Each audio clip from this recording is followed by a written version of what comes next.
Ryan Reynolds here from Mint Mobile. You know, it's hard to believe that inflation is still a thing, but boy, it sure is. And that's exactly why Mint Mobile still gives you premium wireless for just $15 a month. Well, it's also because we have that offer printed on, like, 1 million t-shirts, but it's mostly the inflation thing. So give it a try at mintmobile.com/switch.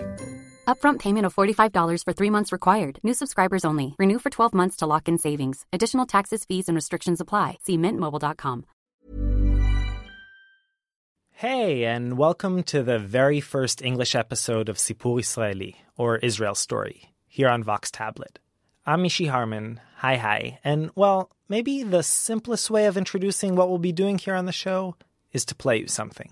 Hey, Mishi. Yeah, hi. Hi. Okay, it seems like we're recording and everything's going beautifully over here. That, in case you don't recognize the voice, is Ira Glass, the host of This American Life, one of the most popular radio shows in the States. I wanted to check in with him about some super important business. So, Ira, how did you feel when you heard that there was this Israeli copycat? I felt fine about it, actually. I felt flattered. I don't know if you remember this, but the first time we met, I came into your office and I was kind of starstruck and really excited, and I walked into your office, and do you remember what happened? I totally remember. I said to you, like, oh, are you the Israelis who are ripping off our show? I had heard about you. And is that how you felt, that we were the Israelis that were ripping off your show? Well, it isn't a question of how I feel. That's just a statement of fact. You are the Israelis who are ripping off our show. So, yeah, that's us. My best friend Roy and I were huge This American Life fans in college. And when we came back to Israel to begin our PhDs, we thought we might as well give it a try. An Israeli This American Life. We teamed up with 2 old childhood friends, Yochai and Shai, and began working on a podcast. And honestly, at most, we expected our friends and family to indulge us, give it a listen, and hopefully pat us on the back. And that's exactly what happened after our first episode. But then someone with like 5,000 Facebook friends shared the second episode, and it kind of went viral. Now, I know, this sounds a little bit like North Korea, but Israel only has 2 national talk radio stations. One belongs to the government, and the other to the army. So, just about then, I saw the head of the army radio, Galei Tzahal, at some event in Jerusalem. I totally ambushed him, and while he was gobbling down some pigs in a blanket, I pitched our show. Somehow, amazingly, it worked. They agreed to run a pilot and then gave us one of the most listened-to slots of the week. Our first season had 11 episodes, and before we knew it, actually also had quite a few fans. Now, this coming weekend actually, our second season in Hebrew will go on air. Working on the show, we've met amazing people and heard funny, touching, incredible stories. So we began thinking about bringing some of these stories abroad to people who, believe it or not, still don't speak Hebrew. Lucky for us, Tablet Magazine loved the idea. So here we are, once a month for the next 6 months, bringing you stories by and about Israelis. You won't hear about Bibi, the war in Gaza, or the Iranian bomb. Instead, it will just be regular, everyday stories of an Israel people rarely encounter. Typically, we'll have a theme and several stories about that theme. Sound familiar? And today, in honor of our attempt to create the This American Life of Israel, our theme is faking it. There's this Simpson episode where Lisa is trying to rack up extracurriculars to get into college. When it turns out she sucks at fencing, Marge tries to cheer her up. Sweetie, you could still go to McGill, the Harvard of Canada. Anything that's the something of the something isn't really the anything of anything. Here's Ira again. Yeah, so you're feeling that about like being the This American Life of Israel. That's what you feel.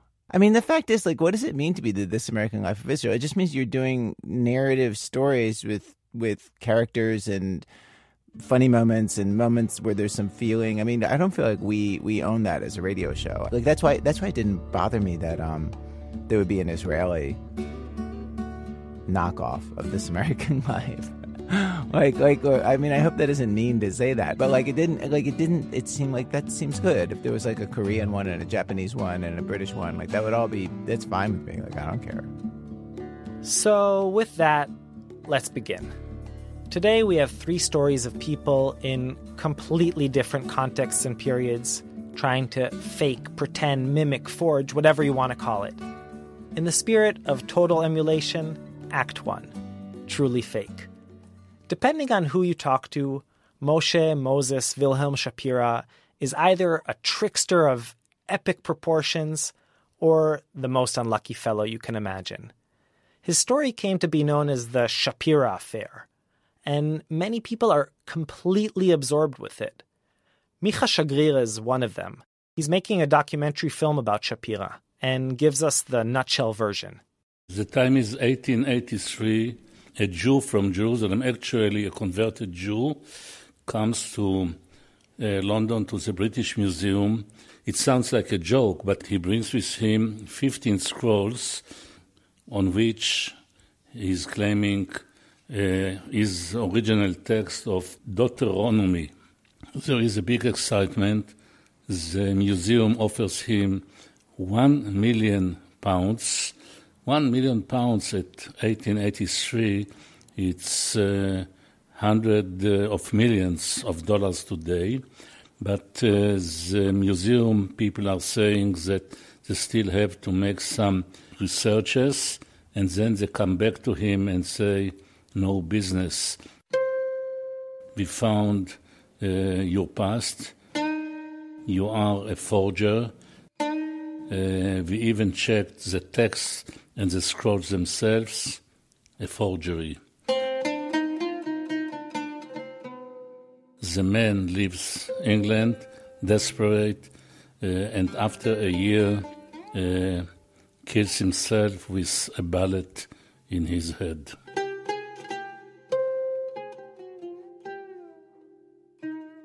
We always think that fake and real are opposites. You know, if something is fake, by definition it isn't real, and vice versa. But, well, the Shapira Affair, this story of a man selling a fake manuscript and getting caught, shows us that sometimes reality is just much more complicated than that. Because the thing is that not everyone believes he actually was a forger. They think he was an artist, or a man giving people what they wanted, or, and this is the most intriguing possibility of all, someone who got his hands on one of the most significant real artifacts of all time, and managed to lose it. I didn't know it when I began researching the story, but this saga, Shapiromania as many of the people I talk to call it, continues to stir up really intense emotions, even though it took place more than 130 years ago. I'm following for many, many years. I am like a secret detective. Every day I think about him, or I do something that is related to his story. I go with him everywhere, and he is with me in the archives, in the libraries, in Europe, in Israel, in Australia. So, fake? Not fake? Let's start from the beginning. In 1855, Moshe Shapira, a good Jew from an Orthodox family, left his home in the Ukrainian village of Kameniec-Podolsky and set off on a long journey with his grandfather. They were going to the Holy Land where, rumors had it, the Messiah was about to make an appearance. En route, somewhere in Romania, the grandpa died, and Shapira started mingling with all kinds of types. Most of them were representatives of an organization with a really catchy name, the London Society for Promoting Christianity Amongst the Jews. They promised him, with all their might, that the Messiah had actually already come, and that his name was Jesus. Moshe was slowly convinced. And when he arrived in Jerusalem a year later, he was a Christian, and his name was now Moses Wilhelm. In Jerusalem, he joined a small community of Protestants and converted Jews. My name is Rechav Rubin, and I'm known by most friends as Buni. Buni is a professor of geography at the Hebrew University. Well, there was in Jerusalem a group, kind of a social community of European people. Some of them were missionaries, others were scholars who were involved in the study of the history of the Holy Land. But Shapira wasn't really interested in the mission, or, for that matter, in research. He wanted to be a businessman. So he opened a small souvenir shop in the Christian quarter of the Old City in Jerusalem.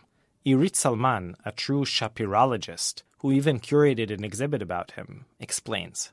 Well, he had one of the first shops of antiquity in Jerusalem. So he sold everything which he could to the tourists. He sold Bibles, he sold dried flowers from the Holy Land, which the German pilgrims liked very much, and memorabilia from any kind. And he sold, as a matter of fact, the illusions that they touch history, because they grew on the Bible and on the New Testament, and all of a sudden they hold in their hands something which maybe also Jesus Christ kept it. So it was very, very strong. In addition to those kinds of souvenirs, which still fill the shops of the Old City, Shapira began selling antiquities that Bedouins from the area found and brought to him. His shop was a huge hit, and he became one of the best-known merchants in town. It was a very famous shop. It was even written on the front of the shop that he is the representative of the British Museum, not just a regular shop. In the Baedeker tourist guide from the 19th century, it was written that this is the best antique shop in Palestine. Shapira's life, as we say in Israel, was dvash, all honey. He married Rosetta, a devout German nurse. They had 2 girls, Augusta and Miriam, and his business was booming. And then, one hot summer day in August 1868, a discovery made in Divan, east of the Jordan River, changed his life. Local Bedouins had found a large basalt stone, inscribed with markings that sort of looked like footprints of a chicken. Shapira rushed to see the stone, as did another archaeology enthusiast, a young French diplomat by the name of Charles Clermont-Ganneau, who would, very quickly, turn out to be Shapira's arch-nemesis. It seemed odd to the Bedouins that all these distinguished Europeans were so excited about the rock, and were fighting amongst themselves over who would pay a higher price to buy it. They were sure it had to contain some valuable treasure inside.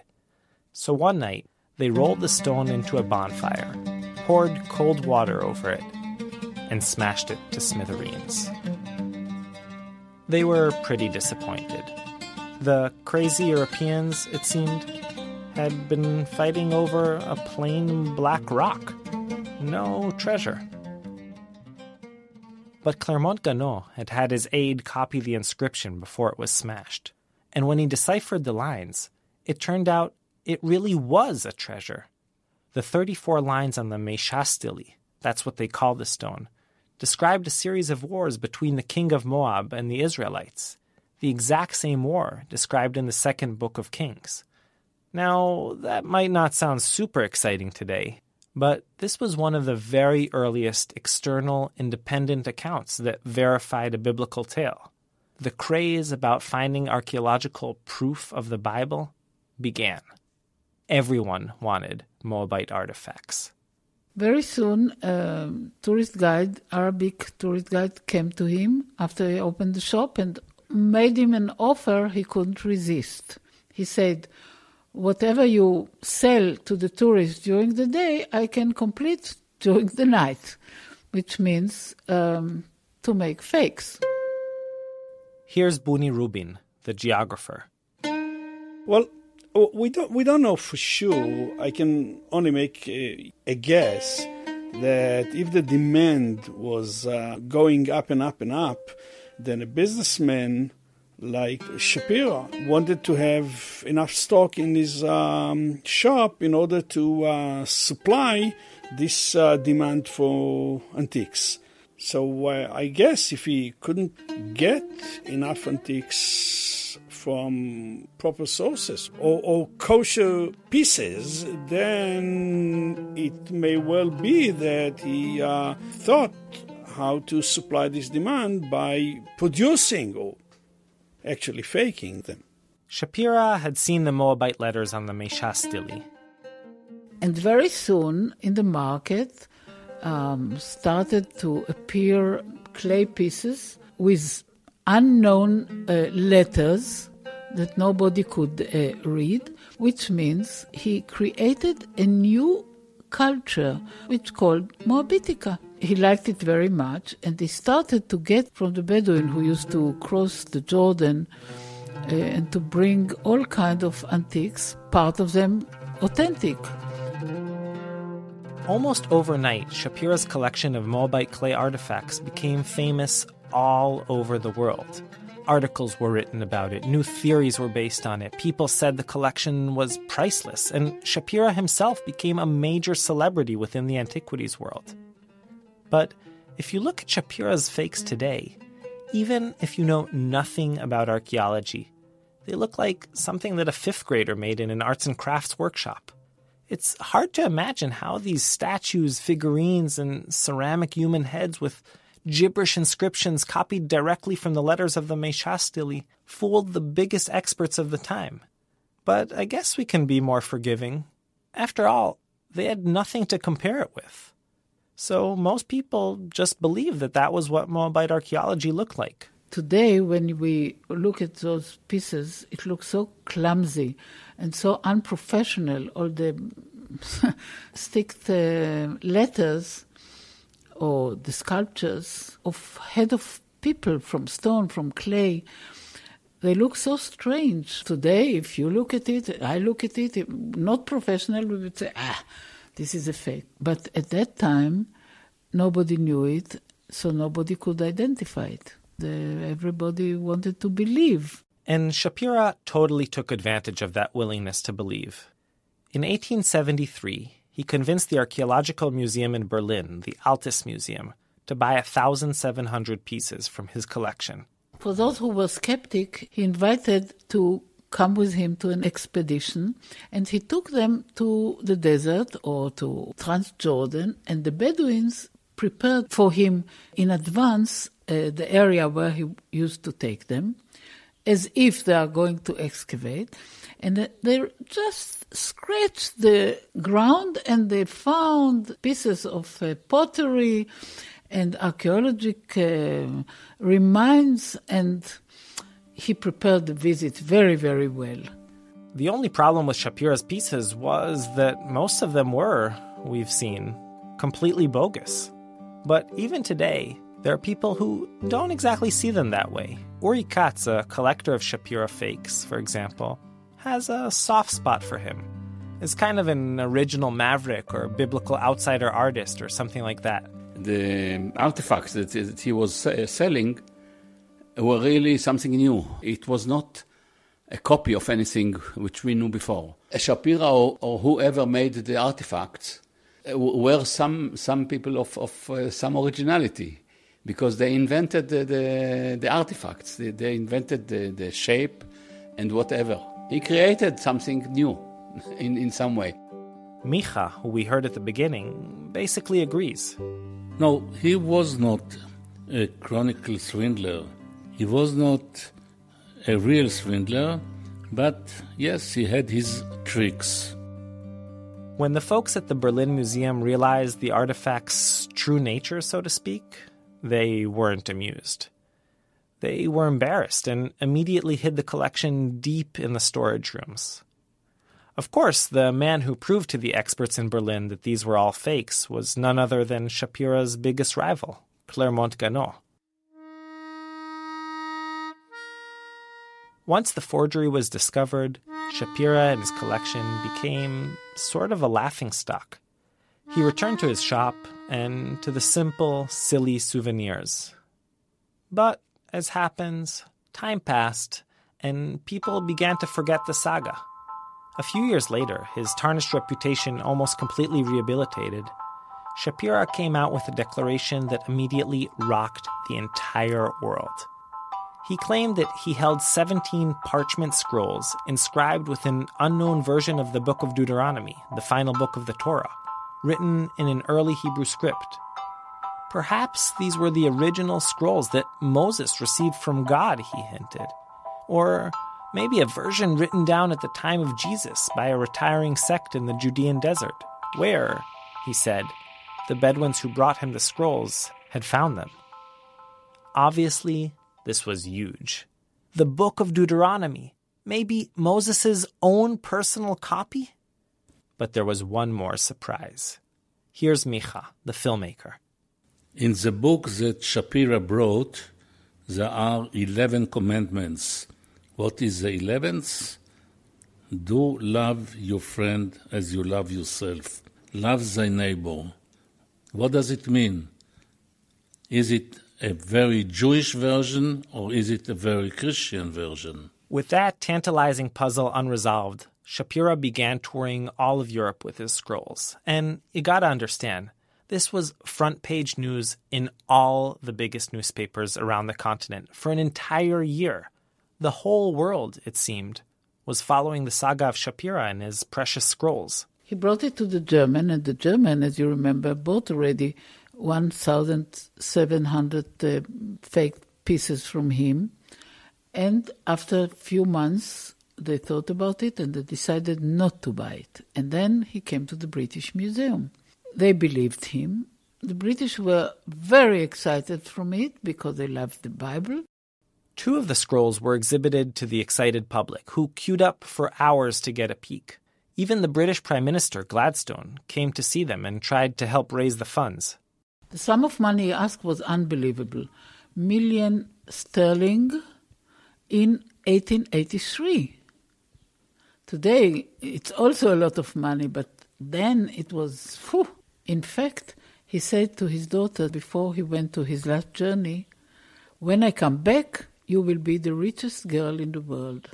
But then, of course, our French friend, Clermont-Ganneau, rushed over from Paris. Despite the fact that there was no tunnel and no fast train, but it was fast enough from one day to the other. Then Clermont-Ganneau arrived, the same Clermont-Ganneau which we met before in Jerusalem.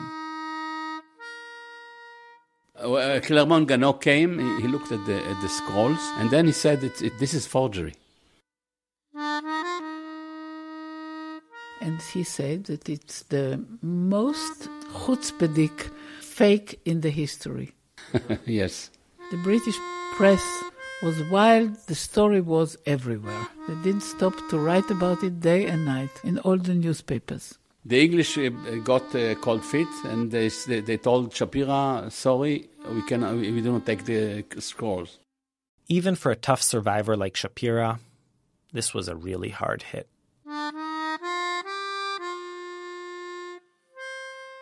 He went from place to place, from country to country all over Europe, and in March 1984 he arrived to a small hotel in Rotterdam and committed suicide. And what happened to the scrolls that caused a worldwide frenzy and were nearly sold for £1 million? The scroll afterwards was sold in a fair to a collector who bought it for 16 sterling. And they say that his library was burned and they were never found. End of story? Well, not exactly. A little more than 60 years after Shapira killed himself in that Rotterdam motel, disgraced, humiliated, and penniless, a Bedouin shepherd, Muhammad Adib, was out grazing his flock near Qumran, in the north of the Dead Sea. When one of his sheep ran into a cave and wouldn't come back, the shepherd threw a little rock which hit something that made a strange sound. That's how the Dead Sea Scrolls were found, exactly in the same area where Shapira claimed that the Bedouins had found his scrolls. A new, completely horrifying possibility emerged. Could it be that Shapira's scrolls, that were maligned and destroyed, were real after all? To be really honest, there is a tiny like this, what if? And what if these pieces, which are lost now, were not faked? What if part of them was authentic? Then we lost something which might have been very, very important. How can we know? How can we ever know how to deal, how to walk out this tiny little what if. The tiny what if, I think, will be an open question for forever. It remains a secret, and it will remain, I'm afraid. This will keep us on, continuing to ask ourselves, was it a fake or not? Yes, as a matter of fact, in my mind, the wonderful thing is that there was no way to find physically the artifact, the strips. The story of the scrolls remains unsolved, and I like it like this way. It's not our job to solve everything, and I like it to remain as it is. In one final, ironic twist that only a forger like Shapiro would really appreciate, his fakes have now themselves become very valuable collector's items. In fact, today people talk of real Shapiro fakes, and that's what Irit called her exhibit about him. Truly fake. I think it's a great name. In English, it's truly fake. And in Hebrew, ziyuf amiti, because it was really fake. So it's a real fake. And who knows? Maybe somewhere in the backroom workshop of a souvenir store in the narrow streets of Jerusalem's bustling Christian quarter, someone right now is sitting down and making fake Shapira fakes.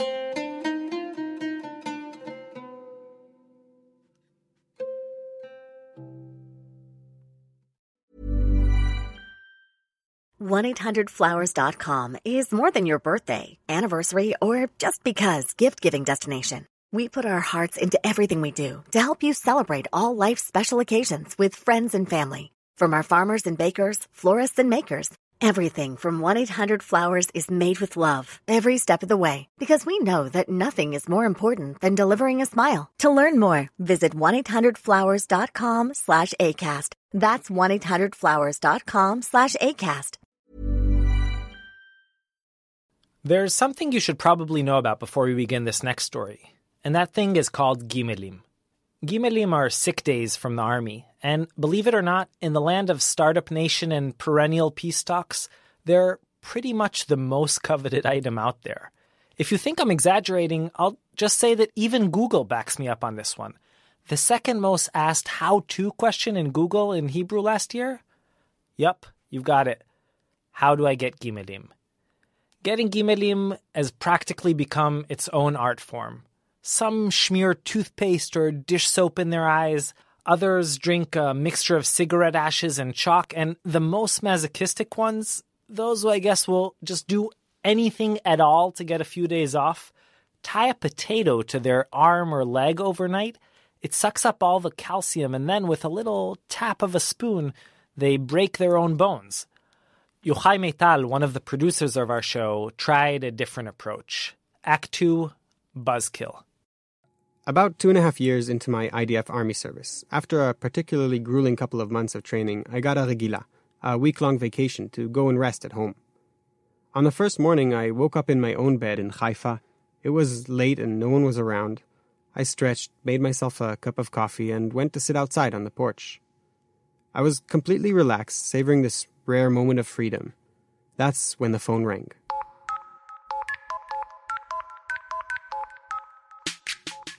Now, this is never really a good sign. Nothing good has ever come from a phone ringing just when you're finally in some kind of zen moment. I picked it up with more than a bit of trepidation. But it wasn't as I feared my commander calling me back to the base. On the other end of the line was Molly, an American girl I knew from summer camps growing up. Molly had always been this sort of out-of-my-league kind of dream, yet here she was, on the phone with me, and as she kept talking, my heart rate steadily increased because what she was saying was basically a miracle. She was in Israel for a junior year abroad, it turned out, and all of her close friends were, like me, too busy in the army to hang out. She was dying to get out of Jerusalem, maybe for a trip to the north, and wanted to know if I had any free time. In a very lame attempt to sound nonchalant, I managed to squeeze some sort of meek, "Sure." And before I even finished my coffee, Molly was on a bus to Haifa.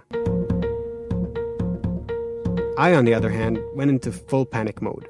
I ran around the house trying to put together everything a young Israeli guy needs in order to impress an American girl. I was a soldier, so I figured that I had to show off my wilderness prowess and ruggedness. So I scrambled together a camping stove, a couple of cast iron pots, strong black coffee. I begged my parents for the car, threw everything in the trunk, and on the way down to the station, called a friend from a kibbutz in the north and pleaded with him to reveal the location of a couple of secluded springs in the area. I pulled into the central station, and just as I was rehearsing my opening lines one last time, I saw her, with his big mane of curly brown hair heading in my direction, smiling. Despite the last-minuteness of it all, the trip was a huge success. Beautiful and romantic. I played the role pretty well. I took her to a hidden pond east of the Jordan River where there's a 15-meter drop from a cliff into the water. Of course, I had to impress her, so I jumped. But when a few seconds later I looked up and saw her flying in the air too, right after me, I knew I was in love. I could even imagine the cheesy Hollywood soundtrack. At the end of the week, I headed back to my army base, all dreamy and euphoric, grinning from ear to ear, and just, I imagine, super annoying to be around. But my commanding officer found a quick way to wipe the constant smile off my face. Yochai, he called me over, you're going to officers training. Now, basically, the last thing I wanted at that point was to go to officers course. I'd just fallen hopelessly for a girl who was only going to be in Israel for a few short months, and everyone knew that officers training, which was tucked away in some godforsaken base down south near Mitzpe Ramon, sucked as far as vacations were concerned. But my commander's face made it clear that this wasn't exactly a suggestion. The next day, I was in the middle of the desert. Rumor has it that Bad Echad, that's what the cadet school is called, was built according to blueprints of an American prison. The bare concrete buildings form a square around a central yard. There are guard towers in each corner, and the head commander's office with its big windows overlooks it all. It would be more than 4 weeks before my first vacation, and I roamed around the base feeling trapped and depressed. Basically, I was in jail, and Molly, well, she was out there in the real world in Jerusalem, hanging out with friends and drinking iced coffees in the German colony. In Bad Echad, on the other hand, the days crept by slowly, way too slowly. I dragged myself from one boring warfare theory class to another night of guarding remote ammunition bunkers. It all felt completely pointless. I chain-smoked whole packets of Noblest, the cheap local brand, and watched the summer just wither away. At some point in the middle of this gloomy ordeal, Molly told me she was going back to the States the following week, and that would be that. Suddenly, I couldn't tolerate another moment in the stupid officer's course. I just had to see her one last time, and the only solution I could think of was getting Gimelim, a sick pass. But the thing is, I was sort of a straight arrow, kind of highly motivated, frankly, nerdy, by-the-book soldier. During basic training, I would get punished because I would do things like report that I had misplaced my helmet or sat down for 5 minutes while guarding, things that no one would have ever known. Needless to say, I was kind of clueless when it came to faking Gimelim. So I called my good friend, Ariel. I remember that just hearing your request, I was thinking to myself, wow, man, you really must be into this chick. Ariel is the kind of friend that you can call with any problem at any time of day, especially if it involves a chance to game the system. I always thought of you as kind of upstanding, perfect soldier, you know? And here you were, you know, instead of excelling in officers' course, you were trying to screw them and get all these gimelim. I got to say that I was very, very proud. I thought that maybe after all I taught you something. Ariel agreed to help me out, but first made me swear to absolute secrecy.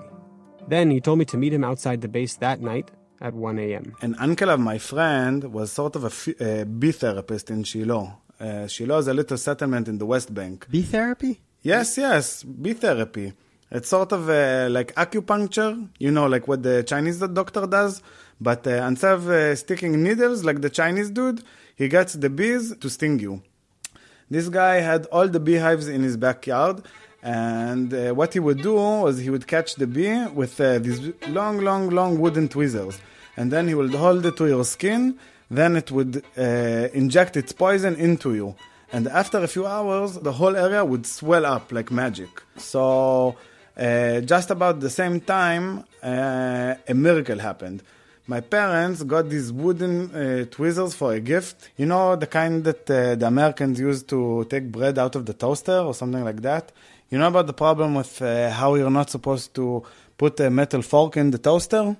So Ariel adopted his friend's uncle's technique, and instead of using the tweezers to get toast out of the toaster, he began using them to help his friends get out of the army for a few days. Turned out, he had done this before. I wasn't his first client. In those days, I knew where all the beehives in Jerusalem area was.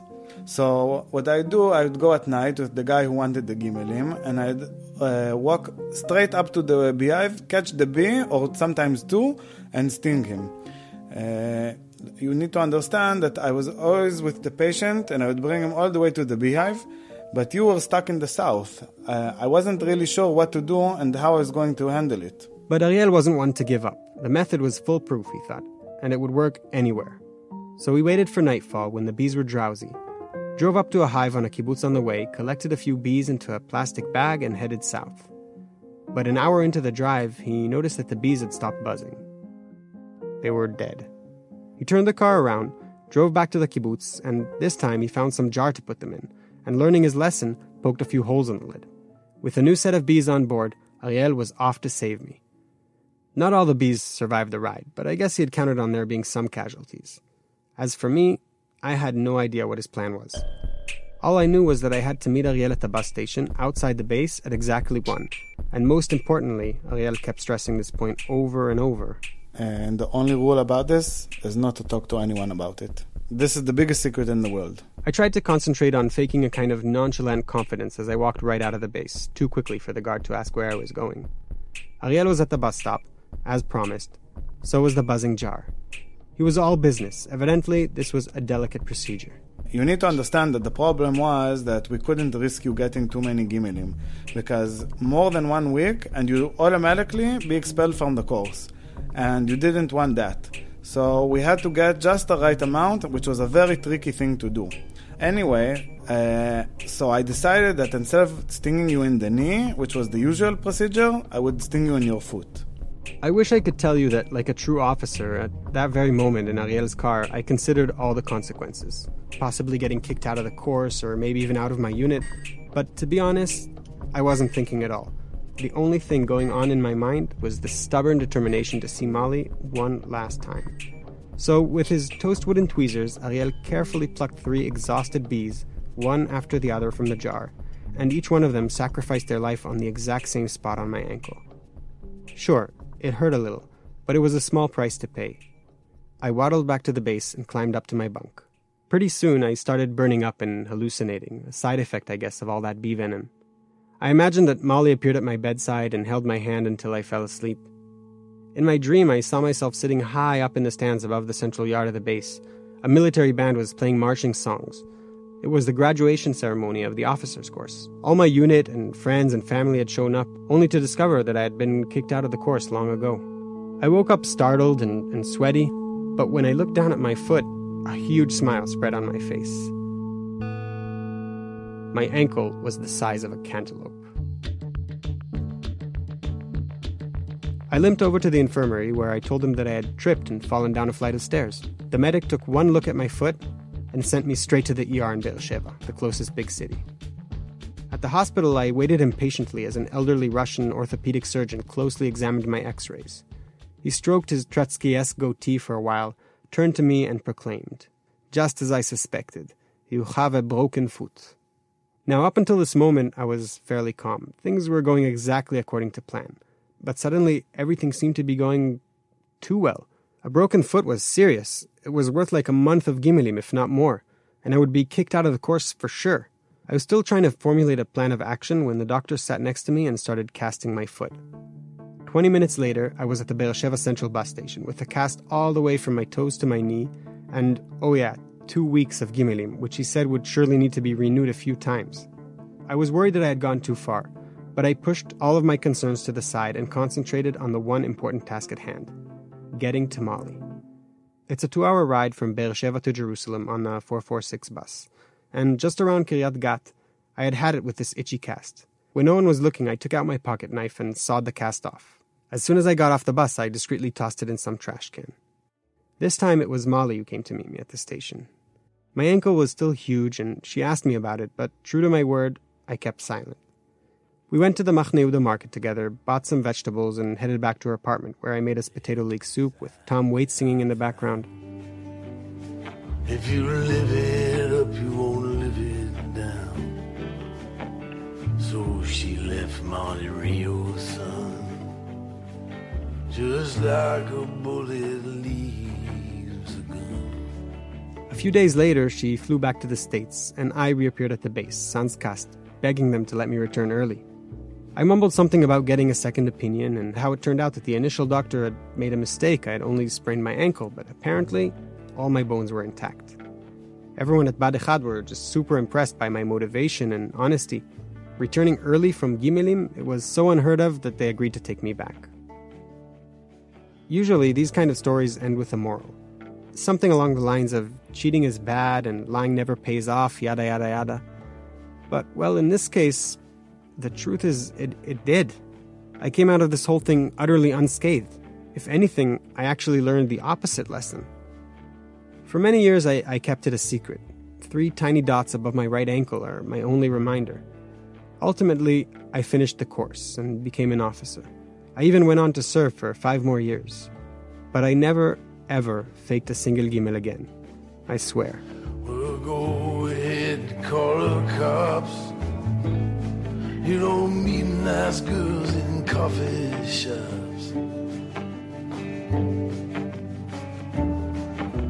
She said, baby, I still love you. Sometimes there's nothing left to do. Oh. Yochai's married now, not to Molly, and even has a 2-year-old daughter. Molly's also married and lives in Brooklyn. We called her to see if she even remembers any of this saga. Turns out, she totally does. Yeah, when I want to sound really awesome, yeah, I tell this story. It feels really fresh and young and like a telenovela love story of a time when everything was just pure. Yochai's self-inflicted injury was entirely superficial. From the outside, it looked incredibly painful, but on the inside he was just fine. Better than fine, even. Our next story is pretty much the exact opposite. Noah Guy from Jerusalem was a world-class composer, but 21 years ago she suffered what she now refers to as a transparent injury. To anyone looking at her from the outside, she seemed completely fine, but on the inside she was, and still is, anything but. Shai Satran, one of the producers of our show, brings us her story. Act 3, Disharmonia. Hello, Shai. Hi, Noah. I met Noah Guy, an Israeli composer, in her Manhattan apartment. Well, when people ask me how did you end up in New York, I always say by accident. We'll get back to how and why Noah ended up in New York. But her story starts in her hometown, Jerusalem. I was born in Jerusalem and grew up there. And from a very, very early age was attracted to music and studied music. The fact that Noah was so drawn to music was kind of surprising. It's hard to say how Noah becomes so much into it. This is Avner, Noah's brother. Our parents did not expose us to classical music. Our father was injured in the Independence War and had always had headaches, so the house has to be quiet. Any loud noise would disturb him a lot. And many times he would leave home just when Noah was playing, which was not very much encouraging. And in spite of that, she was very stubborn and continued to practice, to learn more. So music was, in a way, sort of a noise. But nevertheless, I continued, and that was my passion. After high school, no question what I'm going to do. I went to the Jerusalem Music Academy, finished the theory department, and then studied composition privately, and then moved to Berlin to study music there. After winning many international prizes, Noah moved back to Israel and was appointed to be the manager of the Jerusalem Music Academy, which, as you can imagine, is quite a big deal. And all in all, her career was booming. And on 93, I came to work with Isaac Stern for a week. Noah's week in New York was supposed to culminate with a concert at Carnegie Hall, a high point of any composer's career. The first few days of the week, leading up to that concert, were set aside for final rehearsals. On that day, which was a Thursday, we went to his country house in Connecticut to work there in, a different environment and quiet environment. I don't remember really much since. It was a country road, it was in the fall, trees were burning colors, beautiful colors. Everything was a little like a dream in a way. I do remember the last thing that I told Isaac, that I think that he's driving very, very fast, and he looked at me, side look, and he used to call me Boubele. So I said, Boubele, don't worry, I'm a very good driver. That's the last thing I remember. And on the way, he hit a tree and created a very severe injury to my sister. She just got out of the car, pulled him out, and then collapsed. She was evacuated to a New York hospital over there and was in a coma for quite a few days. And that came in a time that she was really getting into the peak of her career. She woke up 8 days later. The first thing that I remember is that I was violated, that something really awful happened. I didn't know where I was. I didn't know where I was alive or where I was dead. I was just seeing these half-white creatures hovering over me, touching me as if, without asking permission. And it was an awful way to wake up. I couldn't make sense of anything. It's really tempting to give up at a situation like that. But it was a decision not to. I'm going to make it. But she made two decisions. One, to stay in life. Second one was that she'll be okay and she'll be able to function as a normal person.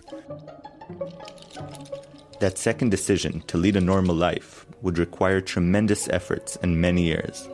I was paralyzed on the whole right side of the body. I had shoulder injury, hip injury, all kinds of injuries, but the main thing was the brain injury. She was then with one of the physicians. They just put a pencil in front of her and asked her, "What is that?" And she could not say the word. She could not identify. And then I burst in tears, and it was the first time for her to see me really crying. It's not easy to explain, because after I got a little better and I was able to communicate and I began to live again, people didn't realize what really was going on. That for me to hear a sentence and remember the whole sentence and formulate an answer was an enormous task, and that's why I call this a transparent injury, because from the outside I looked fine, I was talking, I was nice, I was smiling, I was polite, and inside it was this struggle to go on, not to let the injury shut me down, and because it was so taxing. When we talk to each other now and there's some background noise, we can ignore this noise. But she cannot. She has to process it through her mind and decide what she had constructed. And that takes a lot of energy and very tiring. What Avner just described is a malfunction of sorts of Noah's attention modification system. It can be explained through a famous psychological finding, the cocktail party effect. Imagine you're chatting with someone at a cocktail party. There are many different background noises. Loud music is playing, the sounds of silverware, plates, glasses clinking, not to mention all the other conversations taking place all around. But somehow, we sort of lower the volume on all those background sounds and raise it on our friend's voice. We don't have to think about it. We're not even conscious of it. It just happens. Basically, our brain is constantly filtering out a huge amount of stimuli that simply isn't that important to us. Without these filters, our brain would overload. What does it feel like to sit in a noisy restaurant and just have a conversation with a friend? About half an hour after it begins, I have to leave, because it's just bombarding me in a way that I'm so overwhelmed that at a certain point it's too much. When you talk to me, you listen to me and you're not listening to the environment. And for me, all the sounds are at the same level. It's almost impossible to explain. It's as if I'm on a stage and there's floodlights all the time. There is nothing more important than the others. I can't filter out things because I lost the filters that we usually have of discerning what's important and what not. It's exhausting. This condition of not being able to perceive or focus on more than a single object at a time has a name: simultagnosia. It's pretty rare, and most of the people who suffer from it, like Noah, experienced some sort of traumatic brain injury. But Noah's case is particularly interesting to researchers because her entire musical perception changed after the accident. The first piece I wanted to listen to was Beethoven's String Quartet. And the first time I listened to it, I was blown away because I didn't hear a string quartet. I just heard 4 laser beams of sounds. They were very clear and totally disconnected. I couldn't make sense of it. I couldn't put it together. And I heard the violin, cello, viola, and I didn't know what it was. It was like 4 parallel, independent lines that wouldn't connect. They were totally independent. It was like a piece of puzzle, just scattered on the table. And you know that if you put them in the right pattern, they fit. I couldn't do that. I heard it, I don't know how many times. I heard it again and again in the hope that I will be able to put them together. Couldn't put it together. Oliver Sacks, the famous neurologist, dedicated a chapter to Noah in his 2007 book, Musicophilia, Tales of Music and the Brain. Sacks gave Noah's condition a name: dysharmonia, the inability to integrate auditory components into a single harmony. Noah, of course, had devoted her life to music, and this was the worst injury she could imagine. In a way, I think that if I would have lost a leg, it would have been easier for me. But the fact that I lost a major part of my identity, of my inner identity, and that I could not recreate it is cruel and painful still today. At a certain point, listening to it again and again, it became like a torture.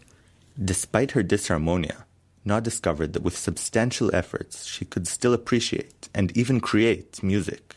For example, when Noah reads sheet music, she can, in a sense, still imagine the music, at least in her mind, even though she can't hear the music.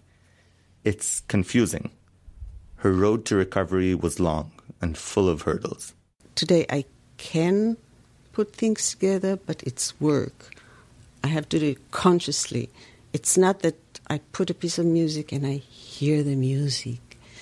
No, now I'm hearing the string quartet, so listen to them together. And I learned how to do that, but it's still a conscious process. It used to be like language. I wrote string quartets. I mean, it wasn't even a question. It was a pleasure, and it was my refuge.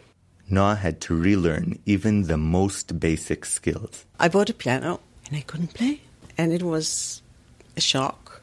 After trying and realizing that I'm not going to be able to do it alone, I swallowed my pride and started taking piano lessons. I had to learn the ear-eye-hand coordination. It was a sort of a gift because I realized how complicated piano playing is, but it was also very frustrating because I lost my ability to play. I lost this connection to music that I had. That I could sit and write music like you write a letter, and it was so easy and everything was so enjoyable and so fluent, and I think that's the major thing, that if you ask me if something didn't heal, this didn't heal. Everything else is fine. Noah was stubborn. She learned to play the piano again and eventually even went back to composing.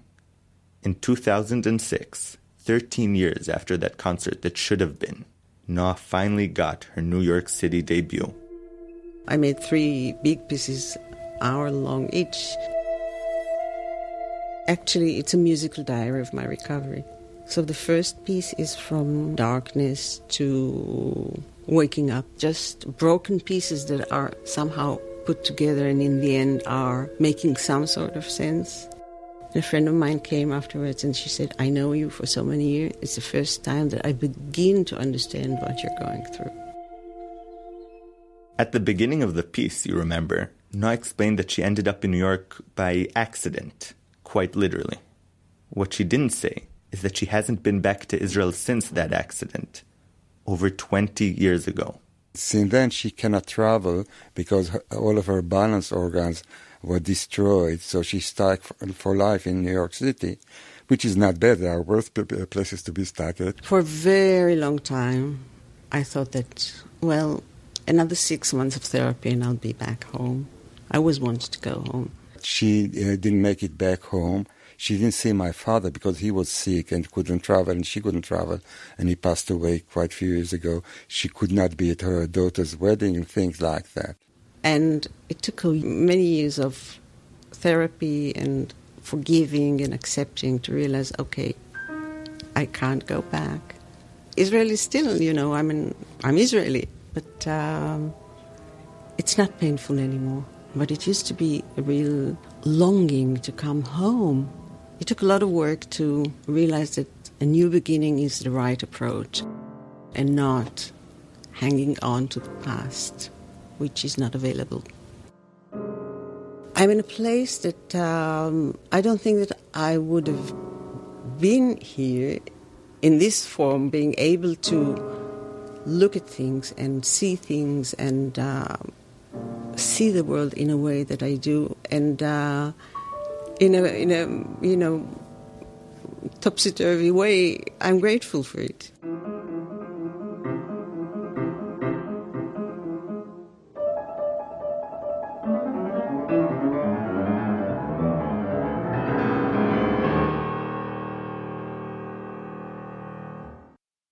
Aside from one Beethoven piece and, well, Chumbawamba, all the music in that story was composed by Noa, who from time to time performs in New York. And that's it, our very first English episode. Great, well, Ira, I really hope you listen to our show. I'm excited to hear the ones in English. That'll be great. I mean, I said before that for me the only way that I could have listened to any of your stories in Hebrew is if you would restrict the subject to the blessing over wine. We were thinking of having a story which was solely the blessing over the wine. Good. But we weren't sure how popular that would be. Just that you'd do the blessing over the wine and somebody would be like, God Pa'am, and then they'd do it again, Exactly. Yeah. Don't forget to like us on Facebook, where you can find us under the name Israel Story, follow us on Twitter at Israel Story, and go to www.tabletmag.com, where you can find the episodes and links to our episodes in Hebrew. We'd love to hear your thoughts and comments, so post on our Facebook page or email us at contact@israelstory.org. And this being our first episode, we're going to start a new tradition. We'll end each episode with a little audio moment from Israel, something that sounds particularly local and beautiful and colorful. We actually want to hear your Israel moment. So if you have a piece of tape from Israel that you really love, send it to us. Again, it's contact@israelstory.org, and we'll air our favorite submissions. Today's Israel moment comes from outside the house of Ilya Stambler in Rishon LeZion. Karnima kordima tiza Shatiah meznot arad meta kisaot tanuriat Karnima kordima tizahin. Thanks to the executive producer of our show, Julie Subrin, to the folks at Tablet, Wisconsin Public Radio, and to the best of our knowledge, Alana Newhouse, Adam Teeter, Sarah Avery, Alyssa Goldstein, Batya Ungar Sargon, Charles Monroe Kane, Kirill Owen, Raymond Tungakar, Joe Hardkey, Steve Paulson, and Anne Strainchamps. And of course to Ira Glass and Nancy Updike. I'm Mishi Harman. Israel Story is produced with my dear friends Yochai Meital, Roy Gilron, and Shai Satran. Join us next episode, and meanwhile, Shalom, shalom. Karma, Poli.